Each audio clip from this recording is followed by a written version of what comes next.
Hey there guys, it's Travis back at you with another video. Today we're going to be going over the Legend car rear disc brake setup.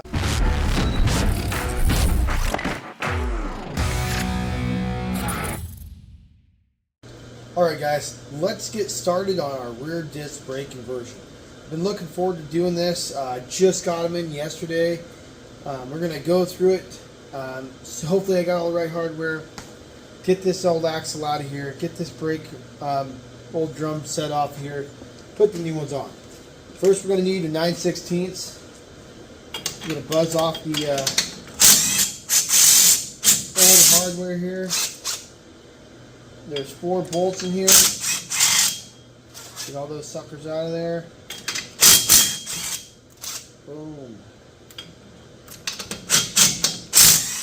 I particularly didn't care for putting this in here with these things because sometimes if you make a mistake and you rotate the plate the wrong way, you'd start over. And it'd be nice just to not have to do that anymore. So hopefully I can get this out of here real quick. Sometimes these are kind of a bugger. This one looks like it's going to be. So I'm going to grab a mallet because I don't really care about hitting the back of those brakes anymore. Hopefully I can get this out of here because I got this whole rear end kind of disconnected. So we'll see here.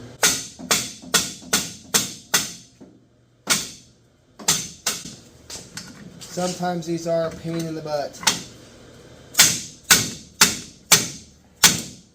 Since I don't care about this. Oh yeah, we're getting it. Oh, come on. There we go.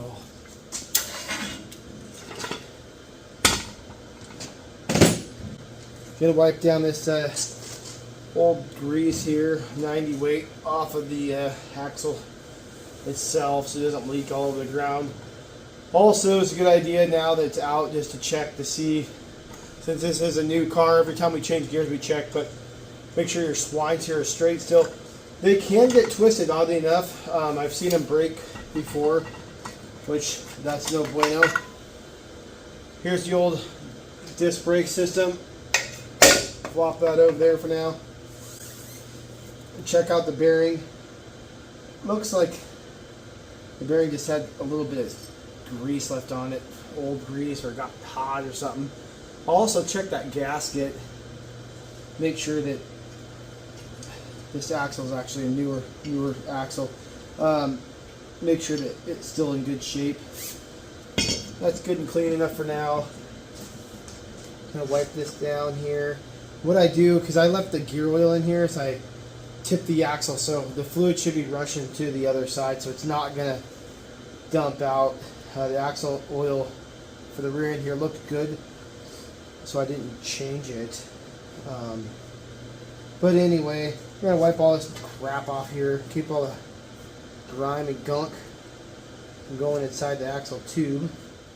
Pull these old 4 piece of hardware off. We're not going to utilize those anymore, which is too bad because I liked them because they made it easier for me.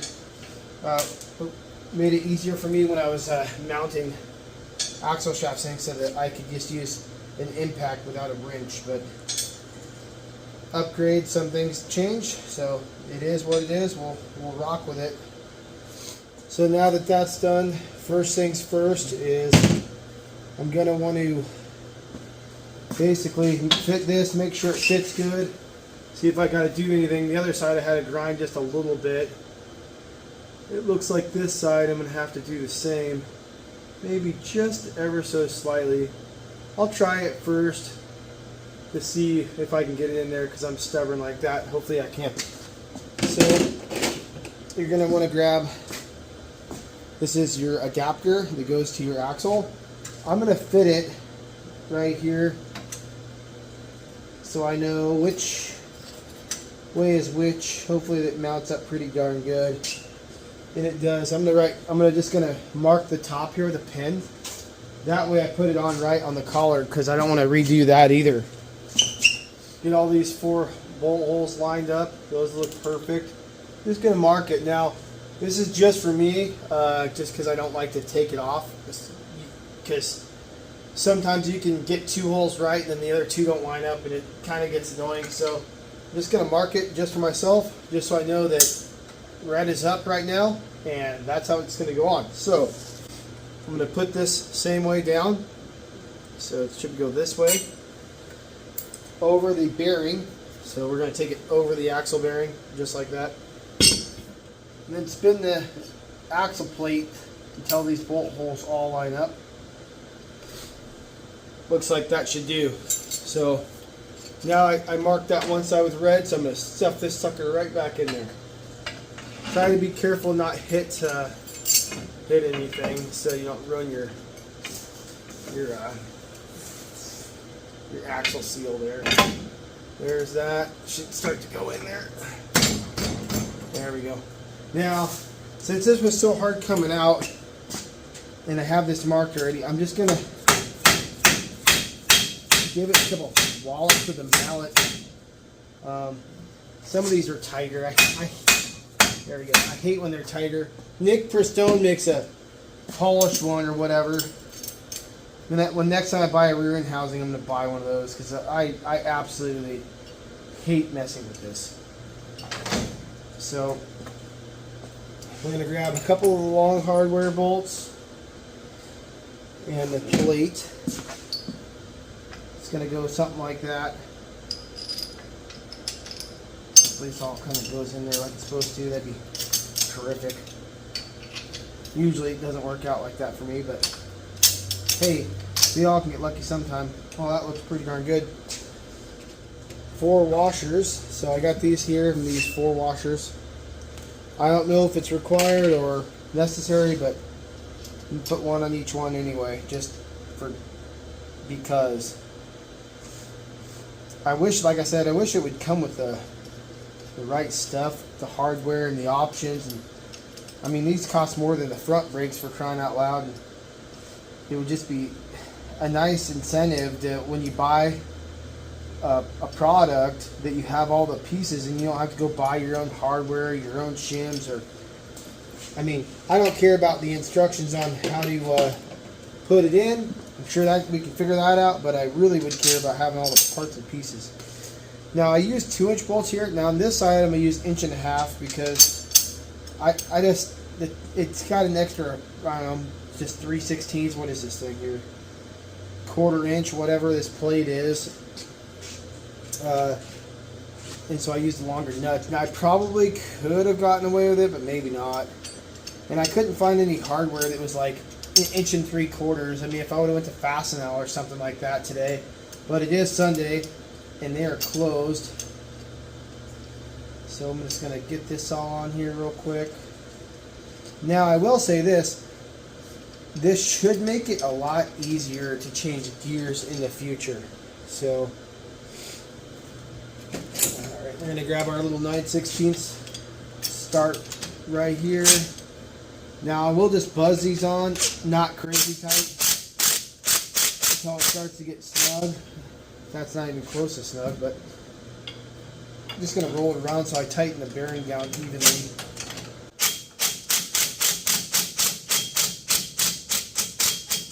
Yeah, it looks like I'm just trying to get over a cold out here in Washington. It's been raining a lot. My kid goes to school, she's young, and everybody gets sick at that age.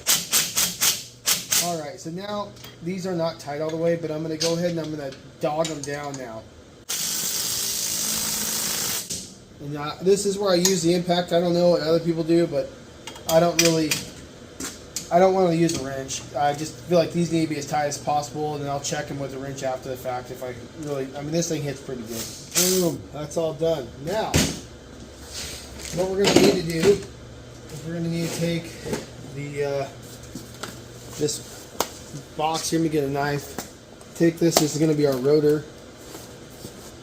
All right, look at that. It's got like a lot of I don't know what you call this, like Chinese oil or lube from wherever these came from.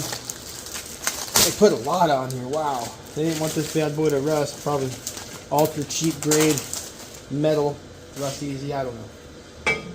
But slide that guy on here. I'm gonna grab a old axle nut.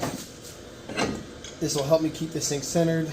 I'm just going to screw this on by hand. I'm not going to even do 2. I'm just going to do 1. That should be that. Oh, looks pretty darn good. Now, some people are asking a lot of questions online about how these installs are and whatnot, but they seem pretty straightforward to me. The hardest part is getting the right hardware. Wow, this thing's cold. It's got all kinds of brake fluid already on it, so I'll wipe that off for now. Now we're going to want to put the brake pads in here. You're going to want to pop this here. You can use a screwdriver, whatever. I'm going to use a wrench because it's right here. But you're going to pull this quick pin out. Actually, I'll do that in 1 second. Pull that quick pin out. Should slide. You're going to get it to about right there on the wheel. Going to put these new brake pads in. Obviously, pretty self-explanatory which way they go. I'm not going to explain that. This is going to slide in to these little holes. Sometimes they can be a pain in the butt. There we go. Click it in. Boom. And then the same on this one here. Same procedure. I'm not going to lube these up because I'm sure I'm going to be taking this out quite a bit. But, you know, guy might want to, or maybe you want to take those out completely. We'll find out. But we'll get this dialed in. Jiggle, jiggle, jiggle.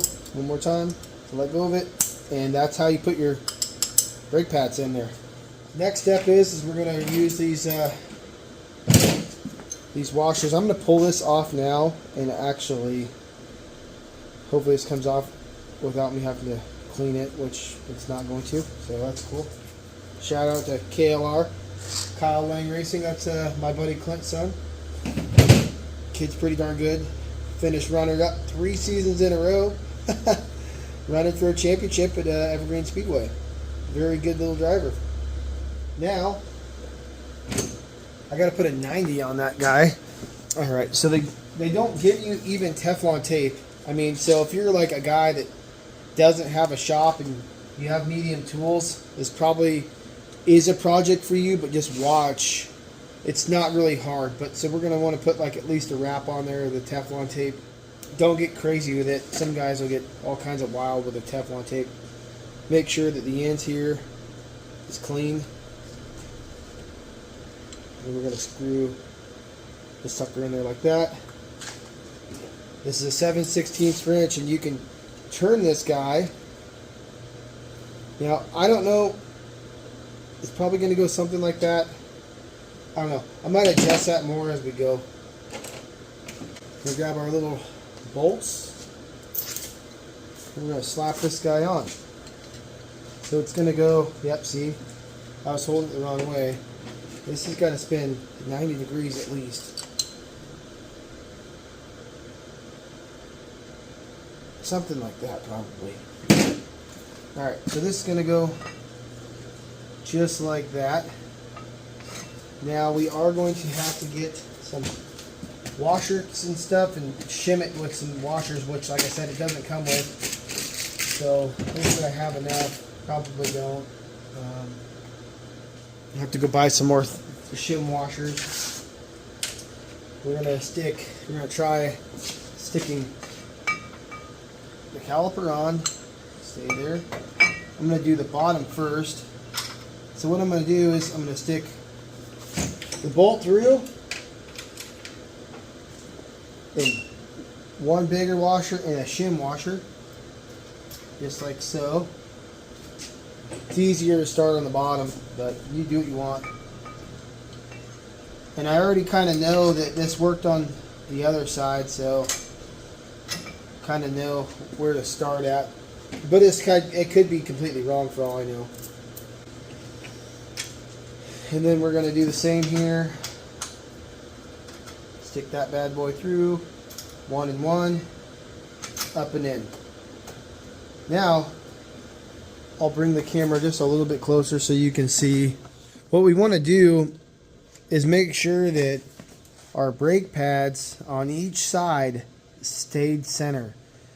I hope they do, because I really would just be super happy, because I don't like shimming these things. They're a pain. And this hole was just a little too tight. So apparently this doesn't like to move. See, this is what I'm talking about. it's going to be like that for a couple times unless I clean that sucker out, which it shouldn't be that way. This should be a totally easy kit. I don't understand, but whatever. Beggars can't be choosers. As long as this thing is just makes us get some more speed, more consistency is what I'm hoping with the rear brakes. That's why we're getting them. The AFCO shocks didn't matter. But I'm going to bolt this up, get the other one in here real quick, and then I'll show you the brake lines. All right, guys, so here it is all finished. You can see it's all nice and shimmed the same. I don't know if the camera could, there you go. So it's shimmed the same on each side. All the bracketry's all dialed in. This side I had to put an extra washer on it for whatever reason compared to the right side. There's the brake lines. I got to cut the zip ties off and wipe down the axle tube because it's got brake fluid all over it. But coming on over, this is my splitter here. I didn't have to change anything besides the two hard lines over here, so I cut those off, put these on here. It did come with these little fittings that go into the splitter, so that's a bonus. And then if you look here, so I just zip tied this guy right here on, and then this is my brake line coming in. So as you see, compared to the other side, there's one less washer. I don't know if the thing will zoom in. There's one less on this side, and I don't know why that is. But I think everything went pretty good. So yeah, if you have any questions, just go ahead and put it in the comments below. I'll read them. But like, comment, subscribe. Team FFR out.